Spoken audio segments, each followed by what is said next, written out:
This day is a very important day for graduates and family members. A number of you have gone through very different challenges from the beginning of your program to the end. Congratulations on making it to this point.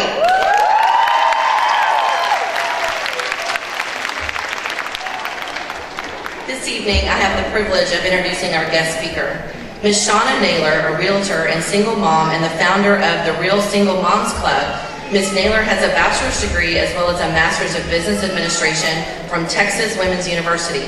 Ms. Naylor is dedicated to community service. Shana hosts a variety of workshops and events designed especially for single moms. The Real Single Moms Club is an organization devoted to providing opportunities and experiences that educate, enlighten, and empower single moms to reach their full potential in spite of challenges they may face. Their motto is redefining the image of single moms. As a recognized empowerment catalyst, Shana is helping single moms redefine the way they live, work, and play by showing them how to proactively take control of their lives. She is committed to serving, coaching, and supporting single moms by making sure they are equipped with the basic necessities. Shana Naylor is a confident woman with a purpose, passionately carrying out her mission to empower single mothers worldwide. Ladies and gentlemen, please join me in welcoming our guest speaker, Ms. Shana Naylor.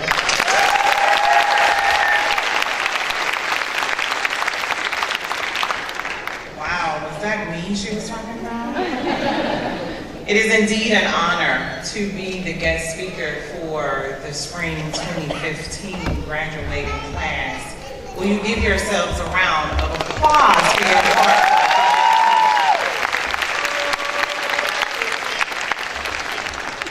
I was having a conversation with my daughter the other day, and I asked her, I said, baby, what is your ultimate dream? What does success look like to you? She's sitting over there and she's probably saying, oh my God, what is my mother about to say? But she said, Mom, she says, I want to see myself on a billboard. I want to see my picture on a billboard. She just completed her first year in college at Dillard University, and we got grades on our way here, and she made straight A's. Can y'all give her a big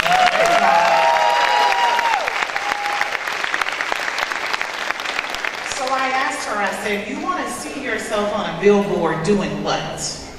She says, Mom, she says, I want to be an attorney.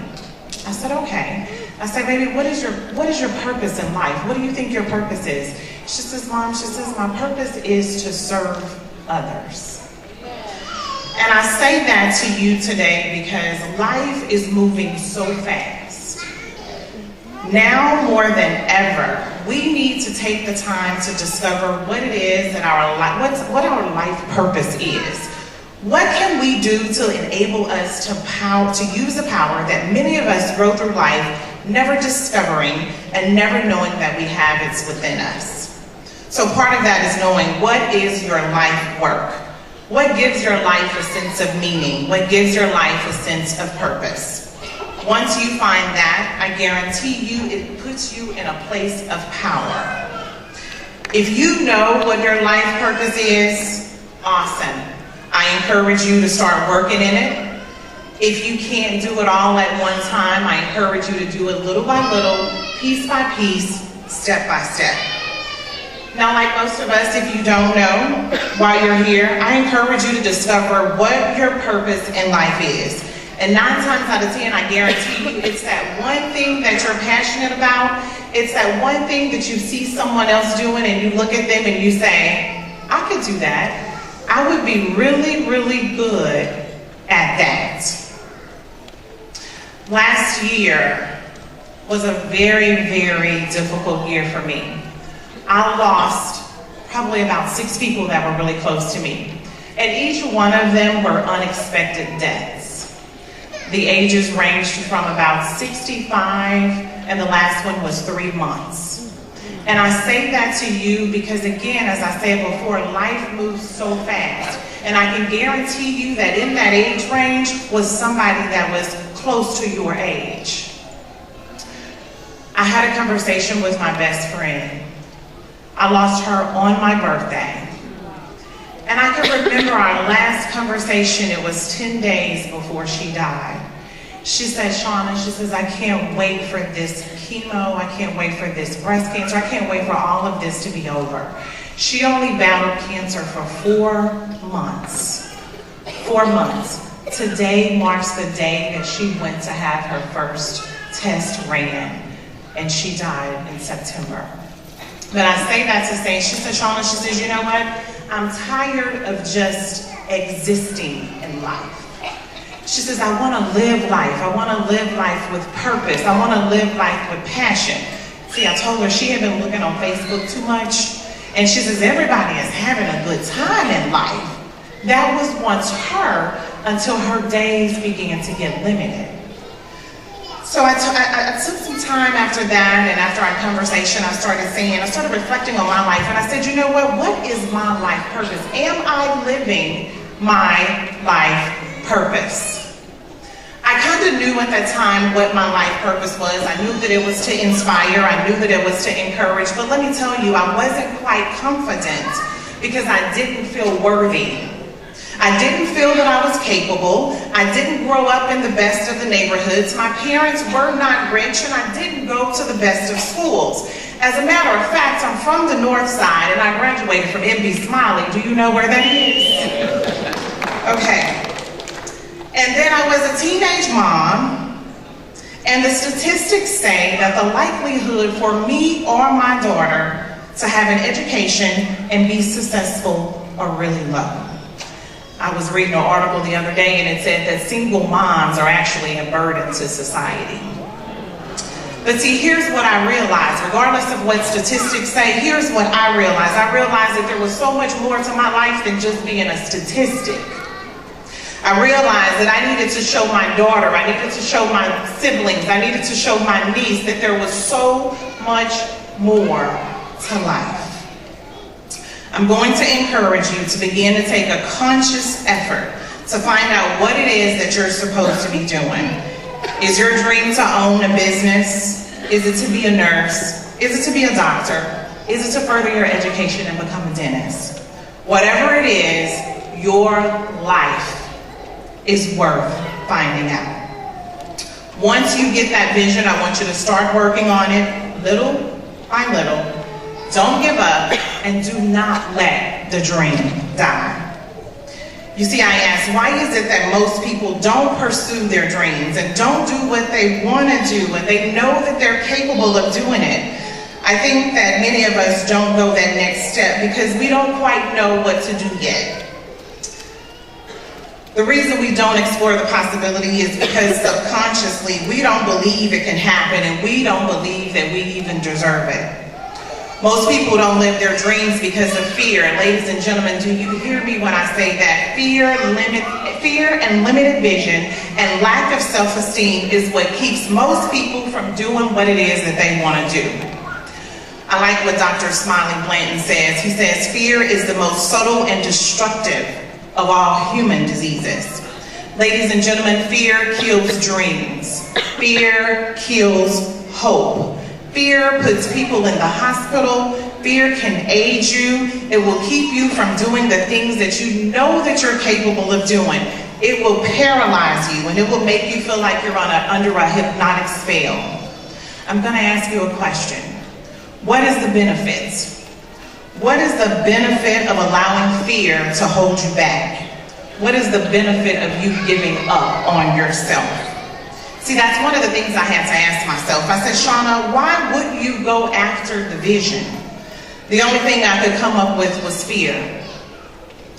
I didn't want to make any mistakes. I was afraid of being different. I wanted everyone to like me. I wanted everything to be perfect the first time I did it.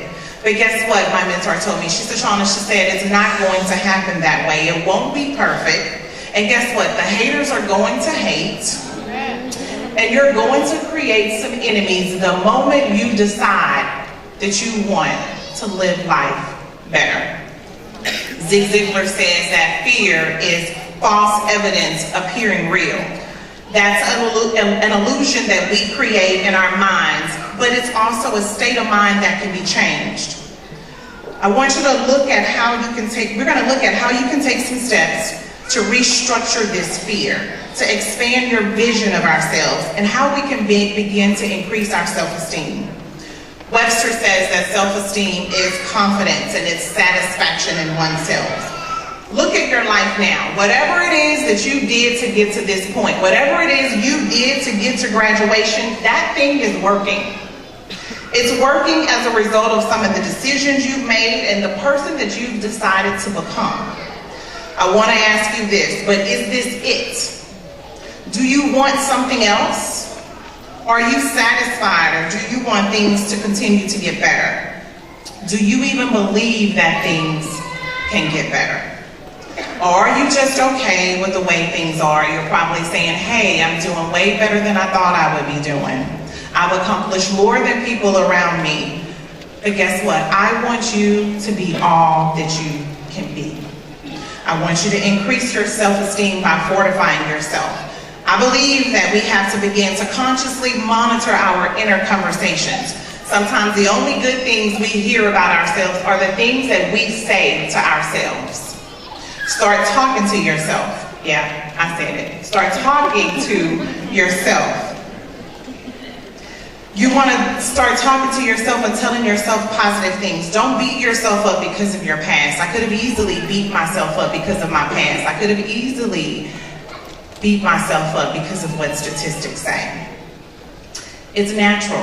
We are our hardest, we are our worst critic. But we live in a world that is negative, so I need you to guard yourself against negativity. Watch what you put in your mind. If it means stepping away from the television, I had to give up on a lot of reality shows. So you have to step away from the television. If it means removing yourself from negative friends, sometimes you have to remove yourself from negative family. Remove yourself from people who always find fault in you. Remove yourself from people that don't believe in you. I want you to protect your mind. Now, faith comes by hearing. So listen to things that empower you.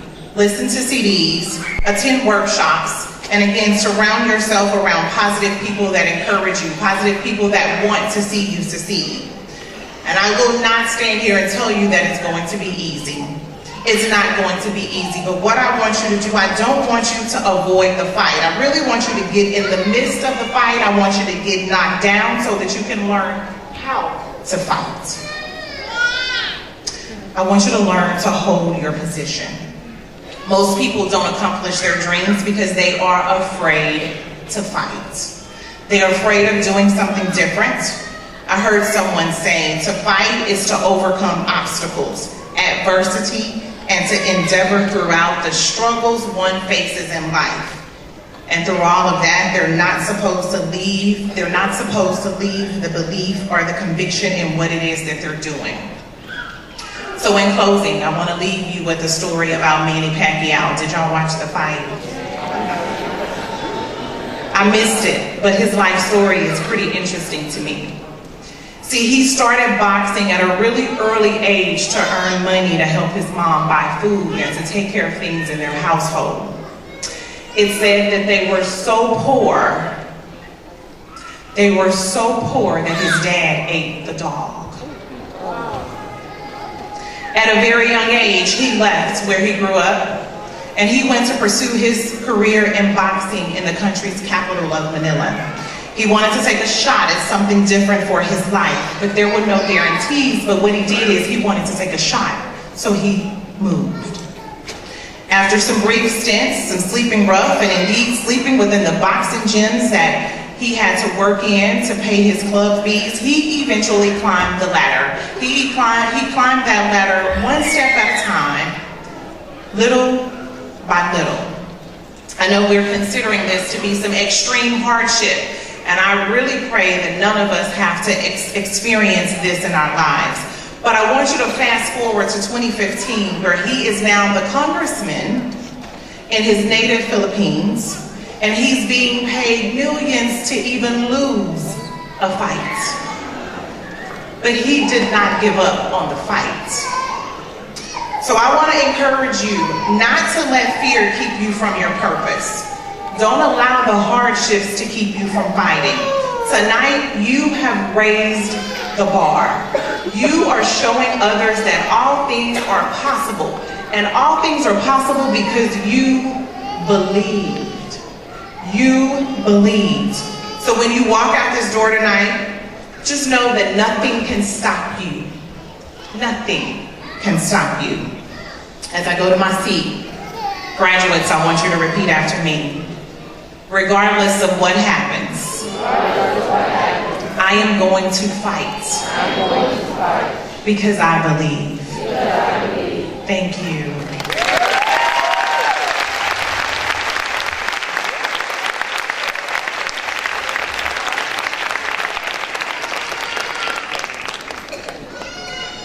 Ms. Naylor, if you would, I'd like to present this as a token of our appreciation for speaking to on this evening, our 2015 celebration.